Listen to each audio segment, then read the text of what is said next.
Tutang dila kay Laika Barista! Hayat kaway-kaway para sa iyo, yes, pre, na hirap magtipid. Kasi naman ilang araw pa ulit, ilang tulog pa ulit bago pumasok ang sweldo. Grabe, kakasweldo lang tapos hayok ka na naman sa susunod na sweldo? Or should I say, darating ang sweldo pero hindi na naman mananatili. Ay, alam mo kapag ganitong sagad ka na said ka na, napakasakit, napakahapdi, tsaka nakakaluwag ng pitaka. Diba? Tapos ang hirap-hirap pa niyan, isipin mo, magwa-Watsons ka. Ano nga yung sabi mo? May i-check ka lang? Tsaka humabol ka pa ng sige. 2 lang yung bibilhin ko. Pero paglabas mo, naging 8. Okay lang naman gumastos kung kaya mong panindigan ang mindset na wag mo nang i-compute syempre para hindi ka matulala after. At ganun talaga, yes, friend. Sweldo is temporary.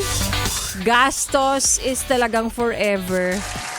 At kung sakaling maubos man ang pera, basta maniwala ka na buo ang iyong loob, intact pa ang sense of humor, at may pangkape ka pa bukas, lalaban ka pa rin! Maayong hapon para sa mga maut at gwapo na yes-friend natin. Kasama nyo ng kapiling kachismisan, kakwentuhan, kautot ang dila. Yes, totoo. Hindi ka nagugulumihanan. Hindi ka rin naalimpungatan. DJ Laika Barista na yes-friend ang iyong napapakinggan. Ngayon pong araw ng Wednesday dito sa iyong solid na paboritong kabanding ang 101.1 Yes FM. At para sa yes friend ko na nag-aabang na naman ng biyaya, nag-aabang na naman ng pera, nag-aabang na naman ng syempre kaperahan. Kami rin naman, hindi ka naman nag-iisa sa laban na yan dahil inaabangan din namin yan kinsenas at katapusan. Heto na, ibibigay na naman natin ang 500 piso para sa karapat-dapat na yes friend natin. Nahatid po sa inyo ng Pride Detergent by ACS. Pera, pera! Pera, pera lang yan! ACS. Pera, pera!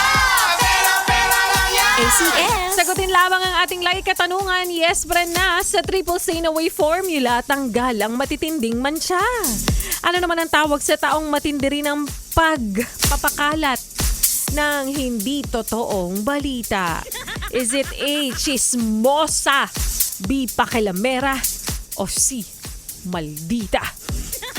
Again, sa Triple Stain Away Formula, tanggal ang matitinding mancha. Ano naman ang tawag sa taong matindi rin magpakalat ng hindi naman totoong balita? Is it A, chismosa, B, pakilamera, o C, maldita? I-message na ako sa aking Facebook fanpage. Again, Laika Barista, LYKABARISTA. Laki pa ng iyong mensahe, yes, pero ng tamang kasagutan. At syempre, sa iyong tamang kasagutan, laki pa din nga ng iyong valid ID at ang iyong numero na nakarehistro sa e-wallet. At uulitin ko, lahat namang nanalo, tsaka na muna kayo. Bigyan muna natin ng chance yung mga patuloy na sumasali at hindi pa po natatawag, hindi pa po nananalo at hindi pa nabibigyan ng 500 piso. Nahatid po sa atin ng Pride Detergent by ACS. Pera, pera! Pera, pera lang yan! ACS. Pera, pera! Pera, pera lang yan! ACS. At kapalit ng mga ipinamimigay namin, yes friend, simpleng-simple lang rin ang aming kahilingan pabalik. Sana wag mo nang ilipat ang iyong stasyon. Wag mo na rin ipihit pa ang iyong talapitan sa kalaban dahil magbabalik po si Laika Barista at mamaya sa aking pagbabalik.